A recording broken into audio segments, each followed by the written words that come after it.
Table etiquette number 3, and this is a really, really particular one, and one I see a lot of players really hit a brick wall on. Not just men either, but women as well. The most stories I hear about are the men, but I think that's because the women kind of get let slide a little bit, and we're going to talk about comfort at the table, particularly in the sense of inter-party jokes and ribbing. Now, any group of friends, there is ribbing, there is jokes, and I know this, and I'm sure a lot of men out there will agree with me. A group of male friends will take the rip out of each other constantly, and they will make really, really bad jokes that to anyone else would sound like bullying. But in that group of friends, that is just what happens. Now, we have the issue with the D&D community that D&D is often seen as a very male-oriented game. It's not. There are a lot of female players. I have played at tables with women my entire life. My first few campaigns, there was 2 women at the table right from the get-go. Then later on, I played at a table where there were 3 women and 4 men. So, again, mixed bag. Then later I played at a table where I think there was only 2 men. Yeah, there's only 2 men because one of the women was playing a male character, so it kind of skewed the numbers a little bit, just like in your head when you're trying to remember it. And then my current campaign, 1 woman and between 3 and 5 male players. Now, friendship groups change, and that's just how that works. But what I need to talk about here is joke permits and what is permissible and what makes you uncomfortable. And this should be something you discuss with your party and with your friendship group. You should already know what makes your friends uncomfortable and comfortable. And you've got to remember, a joke that someone finds funny once to hold... I don't know how long people's sessions go on for. I know Critical Role goes on for about 3 hours. My sessions tend to go on for about 6 to 7 hours. So if you're hearing the same knob joke, gay joke, fetish joke for 6-7 hours, it will get tiresome and it will grate on you after a while, and that can make you ruin the game. It can ruin your experience of role-playing. Just tell a story as an example. This happened to my wife, and it happened to my wife a few years ago. So, she likes playing rogue snipers, or rogue charisma builds. So, persuasion, seduction, assassination. That is her wheelhouse as a preferred character build. One of the campaigns that I ran, there was another girl in the party, and she made constant boob jokes, tit jokes. She was playing a dwarf fighter, so she didn't get the jokes, but she made the jokes about my wife's character all the time, about how she was basically sleeping her way through Middle-earth.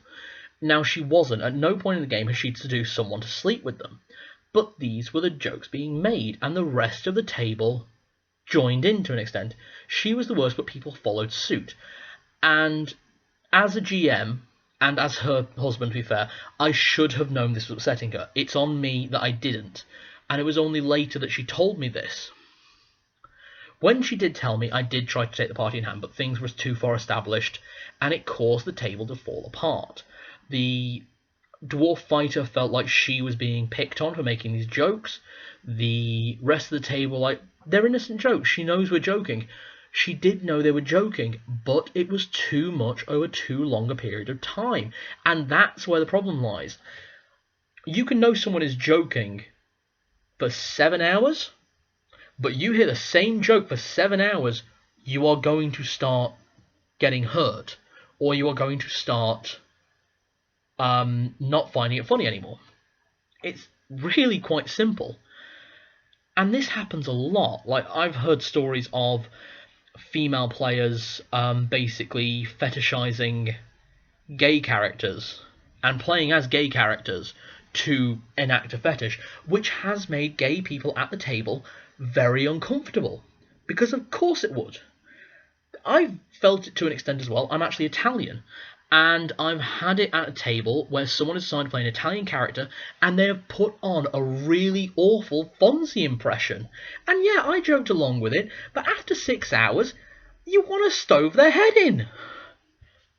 Jokes are funny. Jokes for 7 hours are annoying. And this did cause a bit of a problem with the table.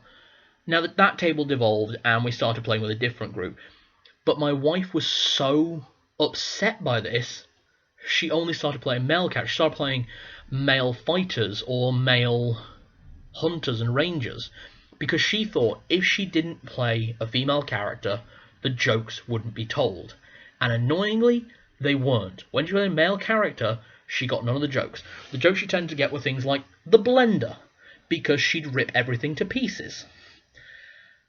She has only recently become comfortable enough again to play female characters, and she's still not comfortable playing seduction characters or rogues. That's why she's chosen to play a illusionist in this game, and the 5e campaign she can't decide between playing a warlock or an artificer,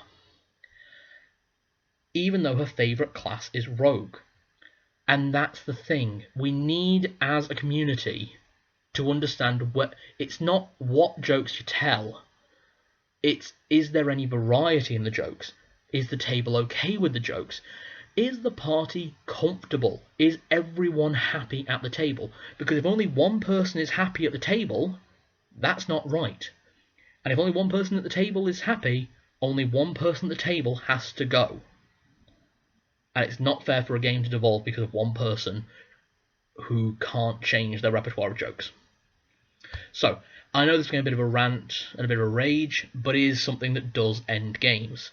And it's something I see a lot. It's something I see on RPG horror stories a lot. And a lot of the times on there, it is men ruining it for female players. And that's not fair. We need more women in our games, guys. Women are fantastic role players. They can bring a character to life, they can ask questions, they can really get involved with it. I'm not trying to generalise, of course. I've played with men who are just as good as women at role playing. But as a majority, I've seen it loads of times on boards that when female players join an exclusively male group, the group gets better. They start enjoying the world more. It's not just turn up, kill the thing, get out. It's not just playing a video game. It's actually being that character. So, we need to make D&D more gender and inclusive as a whole. So, I really hope this helps. Thanks again for watching. Like, subscribe, comment below. See ya.